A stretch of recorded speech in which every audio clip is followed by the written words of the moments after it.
I'm Burnham Schwartz, and welcome to another episode of Beyond the Page, the best of the Sun Valley Writers Conference.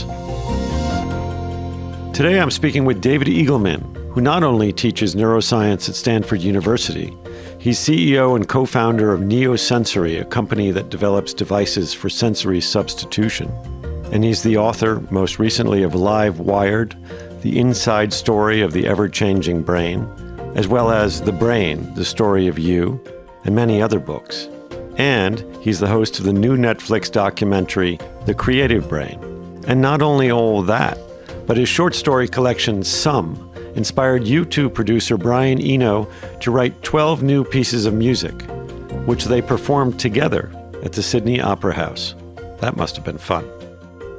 So there's little about our brains and how we use them, or don't, that David Eagleman isn't cogitating about most hours of the day. As we'll hear in a moment, he's a spirited and enlightening guide to so many important biological and moral issues underpinning our lives and behaviors. From QAnon and cults, to the wiring of Trump's brain, to the relationship between identity, personality, biology, empathy, legal culpability, and much, much more. So, let's jump right in.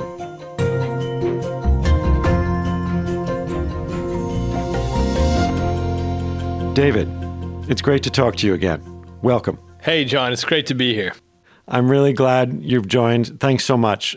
So first of all, back to brain plasticity and Live Wired. I was wondering if you could tell us a little bit more about that and about what drew you to that aspect of neuroscience for your latest book.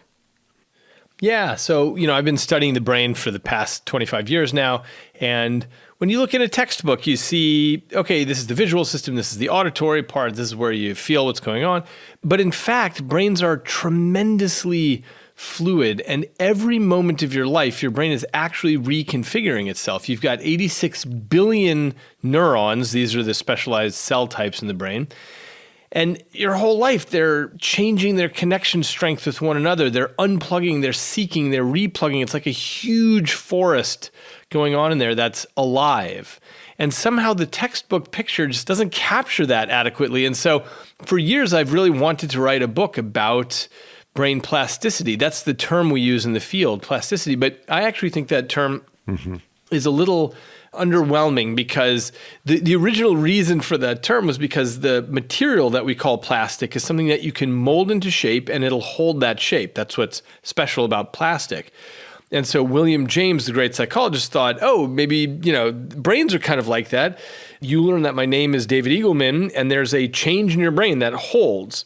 But I think plastic is a totally underwhelming term now that we know so much about what these 86 billion neurons are actually doing and how they're a living, what's happening under the hood is essentially a living three-dimensional fabric. And so a lot of Live Wired, and I urge you to read it, deals with how the brain continues to grow and evolve as we grow and evolve throughout our lives. And it's sort of an incredible under-the-hood partnership, if you will. But all this got me thinking, too, about the whole question of the brain as a piece of, I guess you'd say, biological hardware, which in turn kind of reminded me of part of the talk you gave back in Sun Valley. And I would just love to, if we could listen to a little clip of that and get us off on that direction for a moment. So let's take a listen. So let me start with the story of Phineas Gage, which some of you may know, but this was a young railroad worker in the 1880s here in the States, in Virginia. And his job was to So what the railroad would do is dig holes and put gunpowder in them and then cause a series of explosions to make room for the railroad tracks. And so his job was just to go around with this tamping rod and tamp down the gunpowder before the explosion would be set off. So he would tamp this stuff down. And what happened is one day somebody forgot to put the sand on top of the gunpowder. And so it was just raw gunpowder, and he hit a rock and it caused a spark and it caused an explosion, and the tamping rod blew through his head. There was an explosion, it blew through his head, and the tamping rod landed about 100 yards away. It clattered to the ground. The reason this became a very famous medical case is because he didn't die, and in fact, he didn't even lose consciousness. And the first doctor who showed up at the scene didn't even believe what had happened from what people had just told him, until Phineas Gage leaned over and coughed and a teaspoonful of brain fell out on the dust. And then the doctor realized something really big had just happened. But here's why it became a really, really famous medical case, is because immediately Phineas Gage's personality changed. He was now a different person. So he had been a very nice young man that everyone liked before. Now, he became, after healing up in the successive days, he became a drinker, a cusser, he slept with prostitutes. He was just a completely different kind of person. And the people who knew him said, Gage is no longer Gage. He's just somebody else now. And this was one of the first examples in the medical literature where people started realizing, wow, you really are your brain, and when your brain changes, so do you. So we have this story about Phineas Gage losing a literal piece of his brain in a freak accident. And isn't there a story in Live Wired about a boy who, for medical reasons, had to have half his brain removed? Can you tell that story? Yeah, this was actually a kid that I had known in Albuquerque where I grew up. He had a form of very severe epilepsy known as Rasmussen's encephalitis, which caused seizures every few minutes. And so it turned out the only approach to this clinically is to remove half of the brain. It's called a hemispherectomy. And you can imagine what it's like as a parent to send your 6-year-old kid into something like that. But it turns out you're just fine. It turns out that when you are young, the brain is so plastic, so flexible, that what you can do is remove half of it and it still works. The remaining real estate says, oh, okay, I'll finish wiring up all the functions that would have existed over here. I'll keep it over there. So, he turned out to be fine. And hemispherectomies, in fact, are not a terribly rare surgery. Really? And yeah, and so the brain at a young age is extraordinarily flexible. As it gets older, though, if you lose part of your brain, it's typically fatal. Phineas Gage's case was unusual because it didn't kill him. So in Phineas Gage's story, we have a man who loses part of his brain and changes to the point where he no longer seems at all like the person he's been, like who he was. It's as if he's somebody else. But then in the second story, at a younger age, a boy, he loses much more of his brain, half his brain, but he manages to remain actually himself. Amazing. So that leads me to ask you, who are we? Are we more than our biology? And if so, how much more and why? Not to give you too big a question. Well, it's an easy enough question to answer. We are our biology, and the reason we know that is because of the hundreds of thousands of cases just like Phineas Gage's, which is when somebody gets damage to their brain, whether through a traumatic brain injury or a tumor or a stroke or a penetrating blow like what happened to Gage, you change.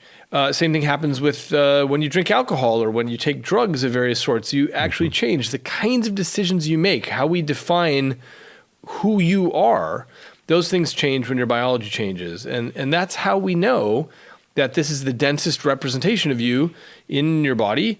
The rest of the body is involved a little bit, but it's sort of like the greater metropolitan area compared to the urban center. The brain, the 3 pounds of the brain is who you are. And when that changes, you change. It's a great segue to the second clip I wanted to play, which is we're sort of making the move in a way, seems to me, a layman, from the internal to the external, to how changes in the brain or things that affect the brain then change ourselves, our behaviors, decision-making, which then leads to changes out in society.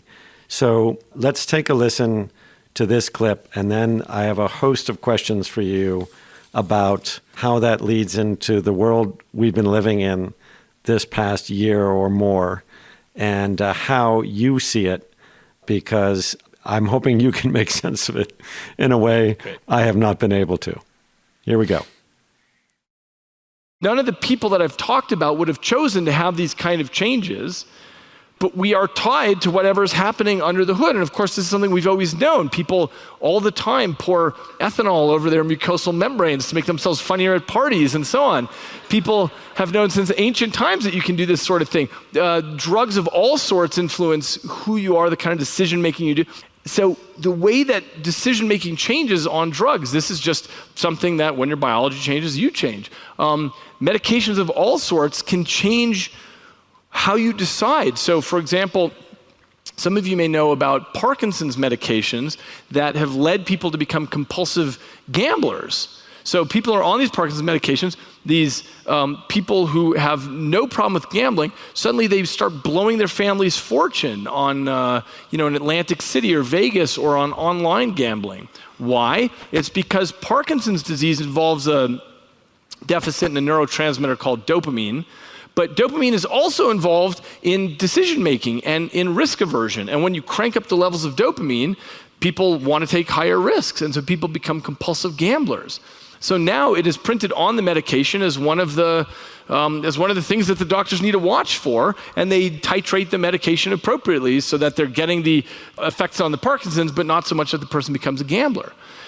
So what this means is you are your biology. So here's the bottom line. Nowadays, when we talk about morality and decision-making, what we're really talking about is the neural basis of this, because you can't escape this issue. When you look at somebody, you say, oh, well, he's behaving badly, but I make terrific decisions and so on. What you're really talking about is the state of your brains in both these cases. And this leads to some very interesting places, which is, do we have free will? Is the mind separate from the brain? Or are these things inextricably linked? And it seems like everything we know about brain damage and narcotics and how you make judgments about anything, attractiveness, professions, whatever, your attachment behavior, all this stuff suggests that the physical equals the mental.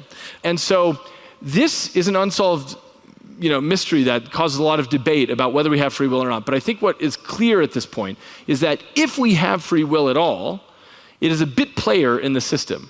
It's just the smallest bit of what's going on because the rest of our biology is behaving in a certain way that we are slave to, that we are subject to. And if we have it at all, it's very small. And, you can just try whatever your sexual orientation is, try switching that, join the other team. Good luck, right? Because it's a biological issue. There's nothing you can do about that sort of thing. And so the temptation is, when we look at somebody who's committed a crime, to say you've done something terrible, but the question is, were we to have their brains do exactly the same thing? Now, the problem is, the brain you have comes about from this interaction of the genetics that you come to the table with, combined with all of the experiences you have from day one, your family of origin, your neighborhood of origin, everything that happens to you as a child. These things interact with the genetics you're born with to give the current version of you, and then you find yourself in some situation and you act in a certain way. And so what happens is that brains go off on very different trajectories from the beginning, from development as a child. Brains go off in very different ways. And so, if you look around a room at the diversity in people's faces, just how different faces are, there's that much diversity in people's brains too. People's brains are really different on the inside. And this, of course, explains a lot about politics and people voting for Trump and so on.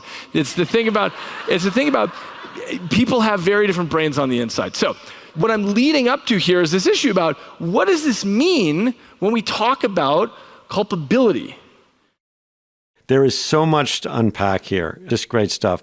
Questions about how external things such as drugs affect the brain, questions about the existence of free will, an amazing, huge question, about crowd behavior, moral culpability, and also about empathy. So let's just start there for a sec. Are we naturally wired for empathy? It's sort of the opposite. We're naturally wired for us versus them. And it's incredibly easy to get people into these things of, okay, this is my team and there's the other team. And we've done studies in my laboratory where we take people, you put them in a scanner, a brain scanner, and we show them 6 hands on the screen. And then the computer goes around and picks a hand randomly, and you see that hand get stabbed with a syringe needle. And it's very aversive to watch this. What happens is a particular network in your brain lights up, which is essentially your pain network. But of course, it's not your hand getting stabbed. You're just watching someone else's hand get stabbed. But nonetheless, you have empathy. This is the neural basis of empathy, is you're seeing someone else in pain and your brain cares. It's like it's simulating it for itself. Now what we do, after we've measured this and baselined it, we add a one-word label to each hand. Christian, Jewish, Muslim, Hindu, Scientologist, atheist. And then the computer goes around, picks a hand, you see the hand get stabbed. And the question is, does your brain care as much if it's a member of your outgroups versus a member of your in-group? And the answer is, that's exactly what happens. Your brain cares more about your in-group, and this is true across all in-groups. We measured everyone, including atheists, by the way.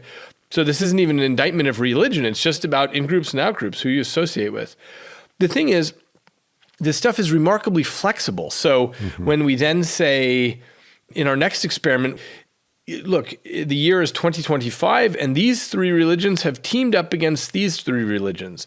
So now it's exactly the same religions you saw before, but two of them are on your side now. So when you see them get stabbed, your brain cares more than it did, because now I've just told you in one sentence that they are allies of yours. And then finally, we brought people in and gave them something totally arbitrary, where we said, look, toss this coin, and if it's heads, you're a Justinian, and if it's tails, you're an Augustinian. So they toss the coin, they get a little bracelet that tells them which team they're on, and then they go in the scanner and they see Augustinian hands get stabbed or Justinian hands get stabbed. And depending on which team they totally arbitrarily just got assigned to, they care more about that team versus the other team. So this is very much something we are wired to be like. And one of the big challenges for society, I think, is to figure out how to get ourselves above this basic wiring of ours. That's what I was going to ask about, because obviously in these recent years, above all, not that it hasn't happened before, we're living in a time of rabid, violent partisanship that now seems to be sort of the new normal. And you have all of this experience seeing sort of the biological origins of some of this. And I wonder, do you feel that there's a role for neuroscience in political understanding, if you will, or in civic understanding? Oh, yes. I think it is absolutely necessary if we want to get ourselves out of this third grade behavior that the whole nation seems to be in the middle of. You know, this is actually the topic of my next book that I'm writing now. And a part of it has to do with, look, the job of the brain is to make an internal model of the outside world, because your brain is locked in silence and darkness. And its job is just to try to figure out how the world operates. And it's quite good at that. But what it builds is this model that it always assumes is complete. And so there's this very weird phenomenon that all of us pretty much always believe that we are correct. Whatever your political view is, you think, okay, well, I'm correct. And anyone who doesn't agree with me is either a maniac or they're purposely being disagreeable or whatever the thing is. And, you know, it's important to note that everyone on all sides of the argument feels this way. Of course. And they feel like, gosh, if I could just convince you, if I could just talk to you long enough, you would come to see that I am right about this. And so this has to do with the wiring of our internal models. It's very difficult to step outside of our model and see other points of view. And our models, of course, come about from a lifetime of experience as well as genetic predispositions. But in the end, when you're an adult, you feel like you've got a pretty good take on the world, and everyone else is a little bit crazy. So in the case of, just to take a recent piece of the news and of what's going on, let's take the case of QAnon, okay? And a related aspect, perhaps, depending on your perspective, might be cults, okay? How do we think about unwiring people on either side of the spectrum who have conditioned themselves or been conditioned to see the world through such a lens? Yeah, I think this is one of the big challenges. To my mind, one good entry road is through this issue of empathy and figuring out what we can do to not get our us versus them mechanisms in the way. So just as one example, you know, lots of companies started some years ago when interviewing candidates. For example, Google, when they interview coders, they just have them submit scraps of code, but they don't know their name, their ethnicity, their gender, anything like that. There's this famous story about the violin auditions where you put the violin player behind a screen. So you can't tell if it's a man or a woman, black or white, anything like that. And you just listen to how good the violin playing is. So there are ways we can do things like that. I think there's also a really important role here for what's known as metacognition, which is to say, I might immediately have a knee-jerk reaction as in, oh, that person's on the opposite team that I am. But if we train ourselves and our children to have metacognition, to think, okay, well, look, fundamentally, I know that's just these basic networks that are speaking up, and I can try to override that. And then the third thing, which I've really been a proponent of, is trying to figure out how to complexify our relationships with one another. So in this Economist article, actually, I told the story about this Iroquois leader, this tribe of Native Americans in the northern part of America and in Canada that had 5 tribes. And for years, they fought mercilessly with each other, these 5 tribes. And a guy came to power who came to be known as the Great Peacemaker.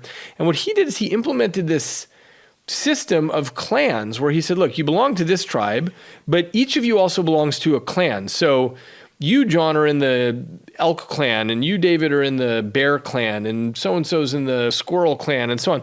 And then these cross-cut against the tribe lines. So in other words, you and I might be in opposite tribes, but we share the clan that we're in, or vice versa. We're in opposite clans, but we share a tribe. And so what this did, it sort of made it more difficult to say, oh, well, that's clearly someone on the other team, because it was more complexified. I think this was a brilliant move, and I'm very interested in figuring out other ways to implement this in modern life, whether that's with sports teams or the clothes you wear, or the car you drive, or whatever it is. How can we get the left and right to see each other in more human ways? That is a great story, partly because when you hear about stories from the past of things that happen, you sort of think, well, how to judge that relative to today? But when I hear you tell that story, and when I first read it in your piece, you immediately think, yeah, that would work at every age. Yeah. It could work in school. It could work for adults. It could work in government. So let's put on the neuroscientist hat, which you wear all the time, for a moment here, and say, let's take that story, and if you were running that as a test group in your lab, and they were the people in that group who had 5 representatives, as it were, from other clans, and they were all wired up, and you were watching the patterns of their brains over time on all sides, what would you expect to see? Well, one thing that we did with these empathy studies is essentially developed a metric for how much you consider them a them versus an us. So what you'd expect to see is greater empathy when you see the person in the other tribe get stabbed and you think, oh, he's a member of my elk clan, and so I really care about him now. And even when they're arguing about something, because now they're in the same group, they're going to be going at it, you assume, that they're not all going to agree. Yeah. What happens when you are arguing with someone, like in the midst, actually, of that battle, before any resolution? Well, we know there are different ways to argue with someone if you take them to be a member of your team in some way. You came from the same hometown, you have the same love of birds or chess or whatever the thing is. Once somebody, you take them to be a team member in some way, you can have a really good, useful argument with them, a good debate with them, but you don't hate them. You're interested in hearing their point of view. Yeah. Be really interesting if there were some mandate to mix groups in this way. I mean, it is called democracy, so there is that, but it seems as though somehow it's not quite working as well. So that brings us to the time we're in, and Donald Trump again, I will say. So I have to ask you, because I have you here, and I just don't get to... I mean, we all have opinions, but most people's opinions aren't based in the same way. What, frankly, as a neuroscientist, do you make of Donald Trump's brain? I mean this seriously. So a couple things. First of all, the Goldwater rule prevents anybody from making clinical diagnoses of someone they haven't seen. But I mean, he's clearly a narcissist. He's clearly very talented at playing a particular kind of role and being a bully and so on. And that's gotten him far. It's gotten him into a position of the most powerful man in the world.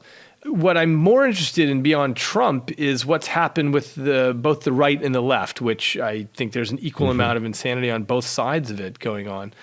And so, it's been fascinating to watch this us versus theming going on. We've all seen that play out over the course of the past few years on Twitter, where it went from having healthy debates about things to saying, you can't even say these words. You can't even talk about this because you are canceled or you're verboten if it's something you're even touching on.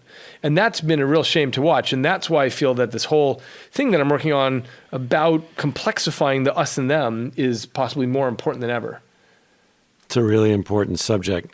So going back to the last clip we heard, and it ended at the question of sort of culpability and accountability, I would say, moral accountability. So January 6th, we have the riot on the Capitol, and we then had the impeachment trial, our hearing as quick as it was.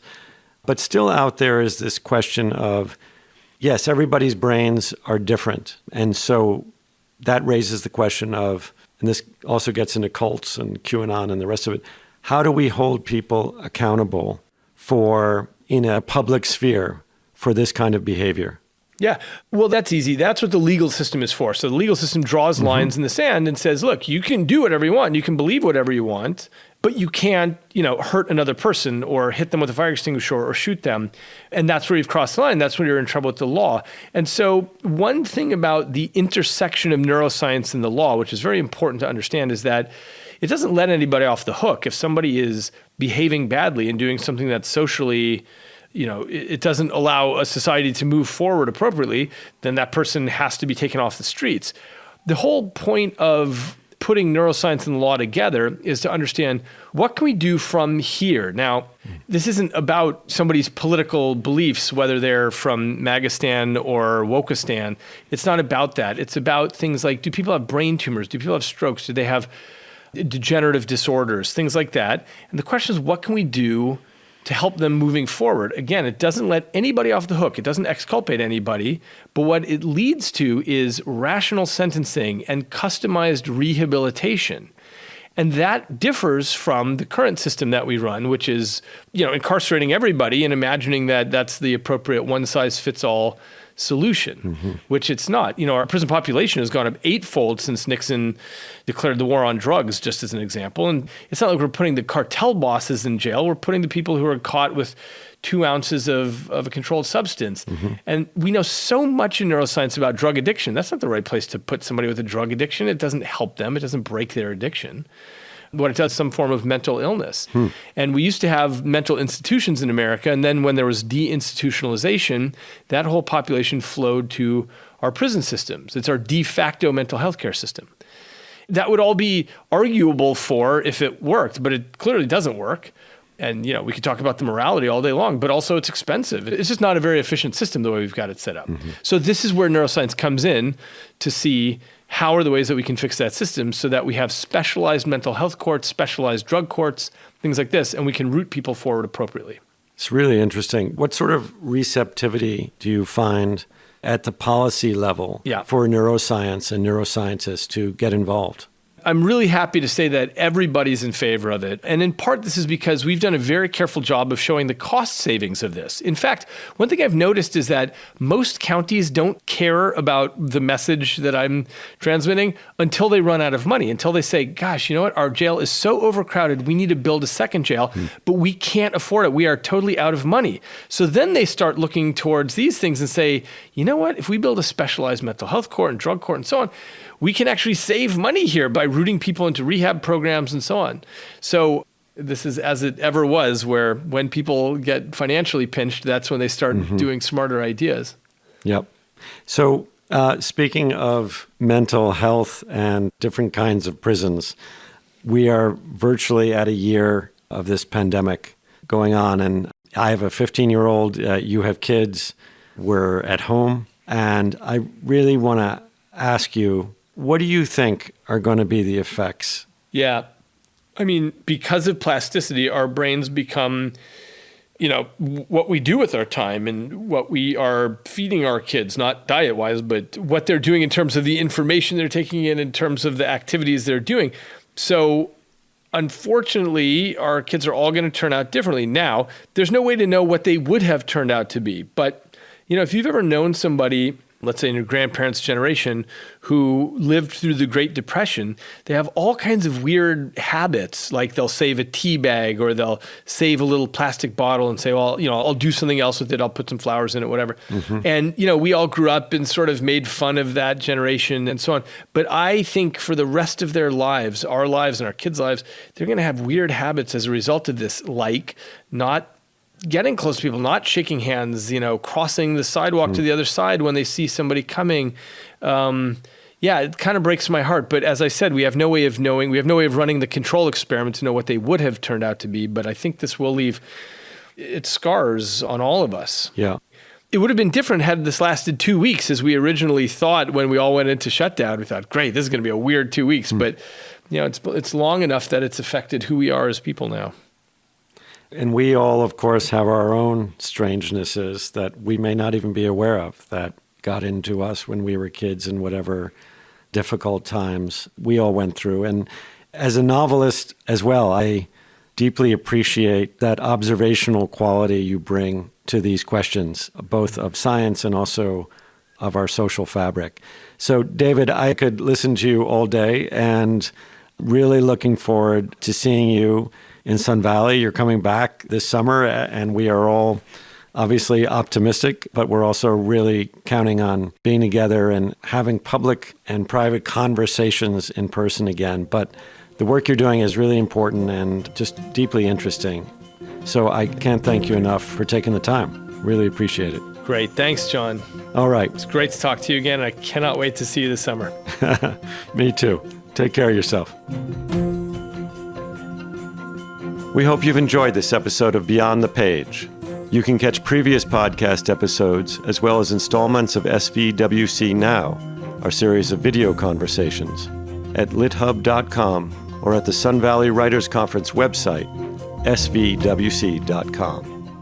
I'm John Burnham Schwartz. Thanks so much for listening. Beyond the Page is produced by John Burnham Schwartz and James Tooley. Original music by Dean Grinsfelder and production support provided by Jay Shilliday.